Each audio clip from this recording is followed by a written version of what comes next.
everyone and welcome back to Being Bethany. Now, ripped out the old Being Bethany t-shirt that my sister so kindly got me because today we're doing something a bit different. But before we get started, hit that subscribe button, join the community of small steppers and help build us, help us grow, help this lovely community grow.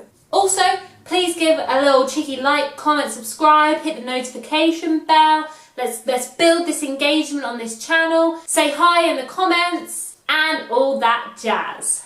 So, what are we doing today, guys? Well, today we're doing a Q&A. I'm very excited. I feel like a proper YouTuber. Last week, at the end of my video, I put a little shout out if anyone wants to ask me any questions. I also put it on my social media, my Instagram and my Facebook, and just asked, do you have any questions that you want to ask me, whether they're mental health related, advice, fun facts about me. And thank you to everyone who responded. I'm really grateful. That means a lot. When I put them all together, I realised that they're mainly on mental health and life questions, which is why the title is Answering Your Mental Health Related Questions. So yeah, I'm excited and thank you very much. And you guys came up with some really good questions. So I guess let's just get started. So I've just listed them, there's no real order. I've prepped a couple just so I'm not umming and ahhing. But I'm kind of just going off the cuff with it really. First question, I've got my little list here. Did you think you would be where you are now 1 year ago? I thought was a great question. Well, I think for most people a year ago, we wouldn't have expected the situation that we're in now with COVID and with lockdown. And because of that situation, it kind of inspired this YouTube channel. I really didn't think a year ago I'd be doing YouTube. So firstly, that's a really big change and one I'm really grateful for. I think with lockdown brought lots of new conversations about mental health, because I feel like lots of people started struggling when perhaps they hadn't struggled before.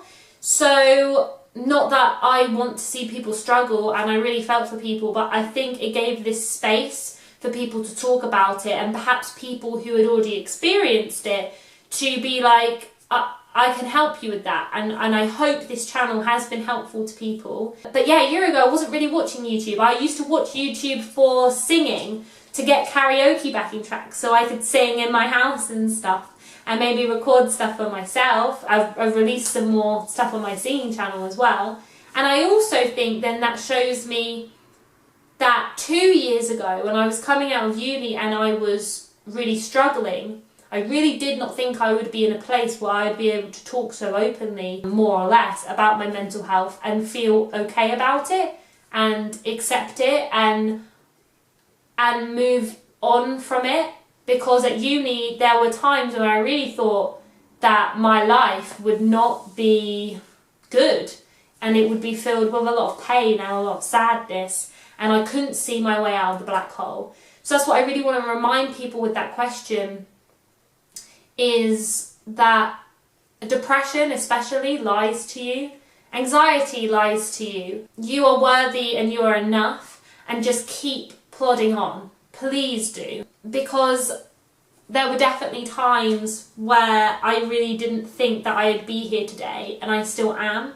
So I hope that with that question you'll take that as some confirmation. There will be tough times and it won't be all easygoing, but you can get through this with the right support, and I hope people have good support in their life. And you'll be asked a similar question, like I am now, like to reflect. Yeah, I'm not cured, I'm still struggle, but I have a lot more acceptance and self-love for myself now. And now I've made YouTube as well. So yeah, that was a good question, because I think it's always good to reflect, but I just want you to take away, hopefully, a powerful message, which is if it's really tough right now, you can make it out of it. You can see that light again. I promise you, because I really didn't think it would happen for myself, and I still struggle, but it's so much better. So please just hold on in there. And I do have links down below to the Samaritans website and to the Mind website if you want to check them out, if you need any help and support. My second question: what is the biggest change you've made to help you cope with your anxiety and depression day to day? Ooh, that's a good one. The biggest change I've made. This is why I tried to prep some in advance. I think, leading on from what I just said, I think it comes down to acceptance. I learned a lot when I did counselling, and that's why I really recommend it. And I've had different forms, one-on-one and with 2 different people. So again, that brings new thoughts and new feelings. And then also over the phone, more CBT based. And I think having an outlet for your emotions first is really great to process and work through stuff. And I think that's a real big part of why I am better with my depression and anxiety now, because I've learnt to accept things. I've learnt to give things a voice. I've learnt to give myself a voice. I've learnt to sometimes be hard on myself and own up to, Bethany, you can push through here, or try this there, and I think it's attacking those thoughts. I think that's the biggest thing, and the thing I feel more in control of now is when something comes along, I realise now if I fight my depression and anxiety, if I feel shame and guilt about it, it only makes me worse. If I accept that, you know what, I'm having a rubbish day today, I feel really sad, I feel really emotional, and just accepting that and kind of giving myself a bit of, cutting myself some slack because of that, then that means that whether I have to kind of change my plan for the day or just look after myself a bit better, normally that will get me out of the dark place quicker. Whereas if I fight it, or with my anxiety, if I don't confront things, it does get worse. So I think acceptance, learning to pick apart the bad thoughts more, which did help. I learned that through counselling, and then also I'm starting to learn meditation and to learn breathing. And in terms of my anxiety, I haven't been that consistent with it, but even the small things I've learned so far, I notice have a big difference of kind of taking yourself out of those panic moments by really focusing in on your breath. I think that's really helped. But yeah, acceptance, I think, and being kinder to myself when I have bad days, I think has been a big help. Now, the next question came up a few times, but in 2 different variations, so I kind of mushed them together. So, what's the best piece of advice you've been given, / what's the best piece of advice you've been given when you were at a low point? So, I wanted to include the 2 because I have a few things to say, so it kind of works. Sometimes it's really hard to pick the best. It's like when someone asks you to pick your best song. But it's a very good question because it's made me think. I've been given lots of good advice. I'm very, very lucky in my life to have had a really supportive family, friends, boyfriend, counsellors. I am very, very lucky. So I've heard many great things. But I think my first one, just in general, was actually from my mum. I've always struggled growing up with my anxiety in particular, and kind of just not feeling good enough or not always pushing myself because I would compare myself to other people. And my mum would just say, you're just as good as anybody else. And she just drummed that into me when I was younger, and it's just stayed with me more and more as I've started to get more confident and accepting of myself. And so I wanted to share it with you guys. You are just as good as anybody else. Yes, there'll be some things in life which, if you haven't learned a certain skill, then someone will be better than you. But I just mean in general principle. We hold ourselves back sometimes because we just think, oh, I can do this, but no, they can do it better. I don't want to put myself forward. No. And it's the belief, I think, is the biggest thing. When you believe in yourself, you can do great things. You really can. And the only thing sometimes it's holding yourself back from going to this level is yourself. It really is. And I do it to myself all the time. And yes, I have other things to contend with, like my anxiety and stuff. But yeah, she always used to say to me, and she still does, you're just as good as anybody else. So that's a great piece of advice. And then when I've been at a low point, I think I really remember what my boyfriend said to me, and he was just like, tomorrow is a new day. You know, sometimes we're going to have days where things don't always go to plan, and there will be low points, and you might have a list of 10 things you want to get done and you don't do any of them. And what I've learned is, instead of really beating yourself up about it, that, you know what, today is a bit of a write-off day. And if that means I'm going to go and eat, I don't know, Crispies and watch TV in the end, then that's fine. Again, it's acceptance. If I then really beat myself up about it, then tomorrow ends up being rubbish. But tomorrow is a brand new day. And that means that next day it might just be a little bit brighter. If it's not, that's okay, because you've got the next day. So I just like that little outlook of just kind of reminding myself to keep going. And that can be really hard when you're in a down place. And when I was with depression, like I've said earlier, I didn't always think that I would, if I tried to think too much in the future, it was just too painful. So you take each day as it comes, which, you know, is again a good piece of advice. You take each day as it comes.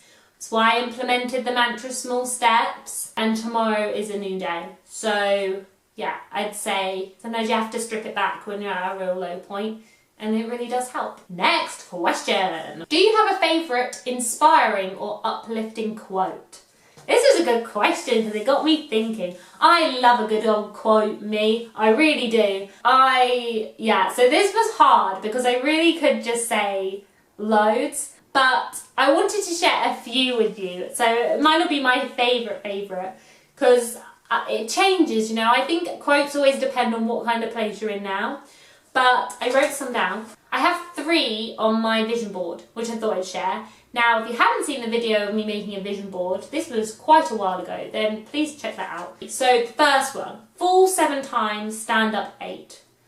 Because in life, you know, there's always going to be downs. And like I said, you count the falls, but then count the ups, the wins, the small steps, you know. The next one is we rise by lifting others. And this links with the third one, which is in a world where you can be anything, be kind. And I know lots of people know that last one, but I really do believe it. You know, we have so many choices in life of what we can be, but I think if everyone was kind as a fundamental, don't get me wrong, it doesn't mean you're perfect, it doesn't mean you can't lash out at people or say the wrong thing, but if you try and approach most situations from kindness, the world will be a better place. And we do rise by lifting others. You know, giving back sometimes is what fulfills you or drives you forward.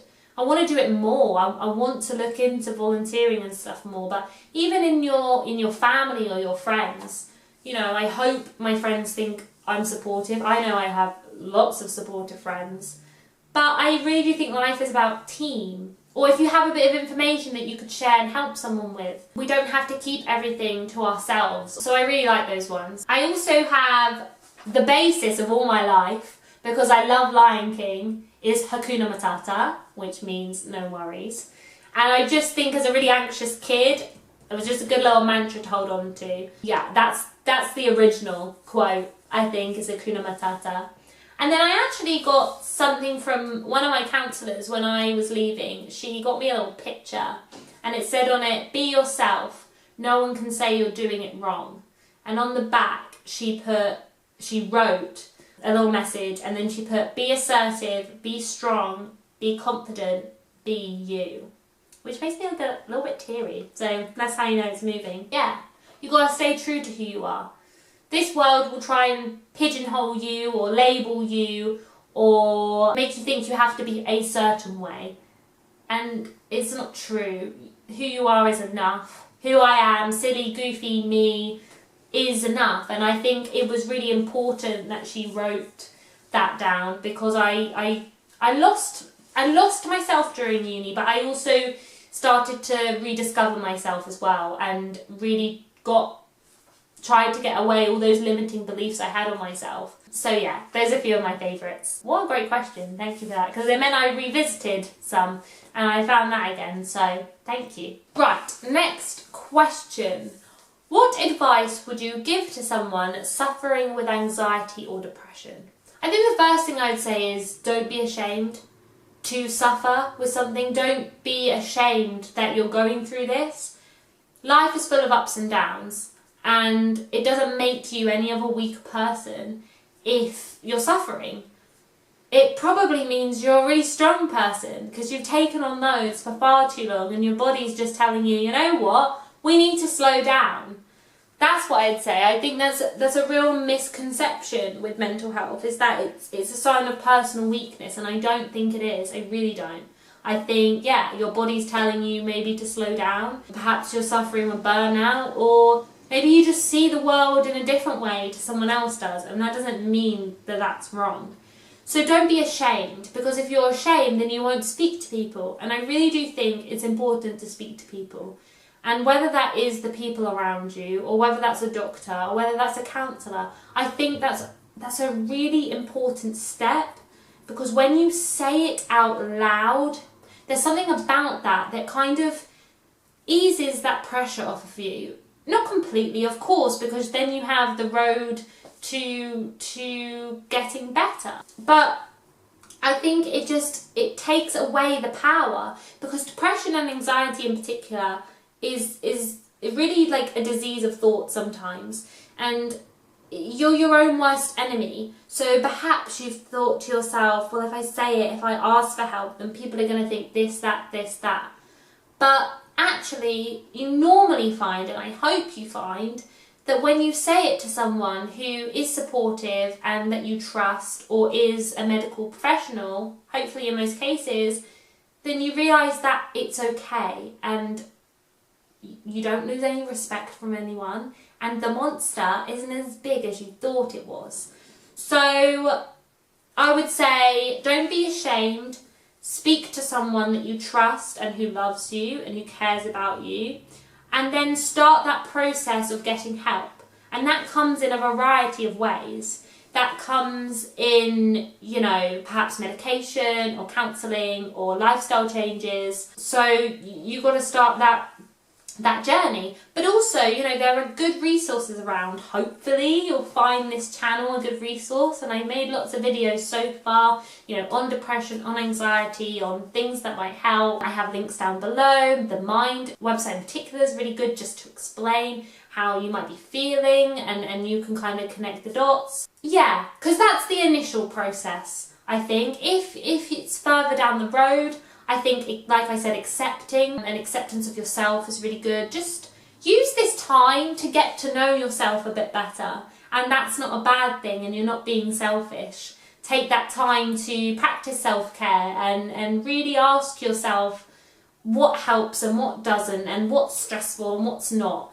So yeah, I hope that's a good answer. Okay, and the final question. One of the triggers of my anxiety is when plans suddenly change. Does this affect your mental health at all? If so, how do you manage it? Now, this is a really good question. Yes, plans changing does affect my anxiety a lot. And I want to explain first, I guess, why, and maybe if this will resonate with the person who asked the question or just other people. And that's because every day I will experience anxiety in some form. Now, whether that's extreme or low level, more often than not, I will worry about something, and it can be a really simple task I will worry about, like, what should I have for breakfast, or should I go do that bit of exercise, I need to get this work done. And what will happen is, it's not one thought, it will then spiral into multiple. So I need to get this work done. Yes, but you can't do it. No, you can do it. Right, where are you going to set up? You're going to set up your desk downstairs in your bed. I don't have the energy to do that, but if you sit in your bed, then you won't. So all these things spiral. So if I know roughly what the day is, I will have gone through all those things in my head. So when a plan changes and I don't have much time to think about it, the first initial thing is panic, because it just is. I panic that I'll make a fool of myself, or I won't know where I'm going, or I get lost, and again, it might seem like simple things, but that's just one tiny speck of all the questions that pop up into my head. So yes, my initial reaction is panic. So how do I handle that? Well, one, I think it does get better over time. The more situations that you're in, the easier it will get, because you'll learn what approaches work best for you. So for me, I really try and focus on my breathing. I really try and just take a moment to calm myself, so then I'm not thinking about what's happening from a panicked perspective. If I can take a few minutes just to really try and calm down, then hopefully that initial panic reaction will have been dulled somewhat, and then I feel in a much better position to attack my thoughts. And this is where CBT did help me to really think about, an initial thought will come in and then I'll be like, is that true though? Is it? And I will separate it in my head.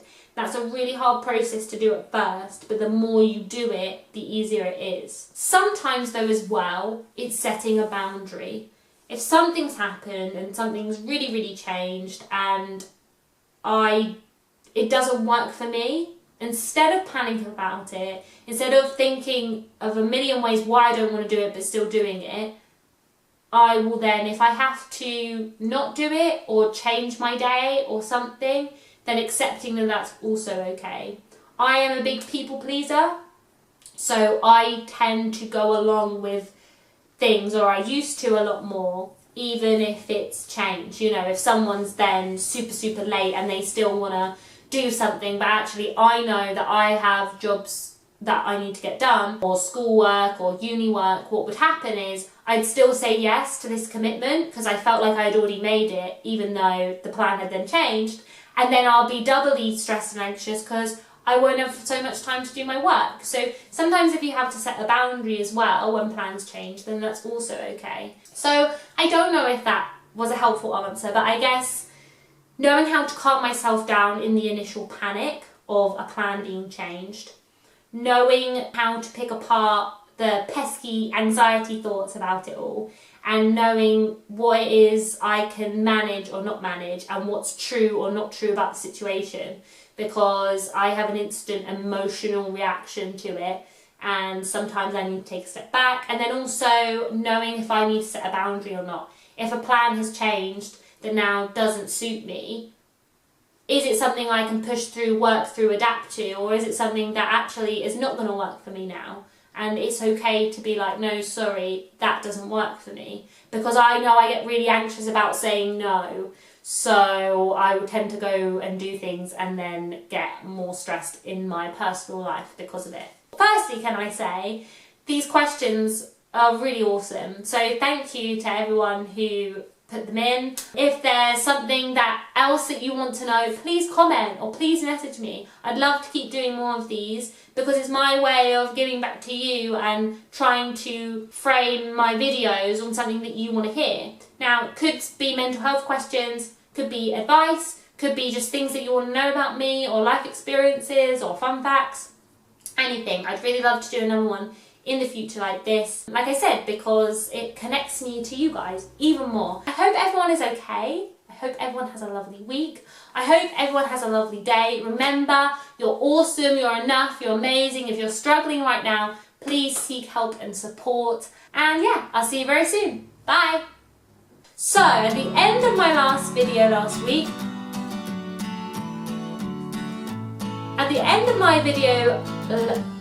what I would say first is don't be ashamed. I need some water, I'm sorry. 2 seconds.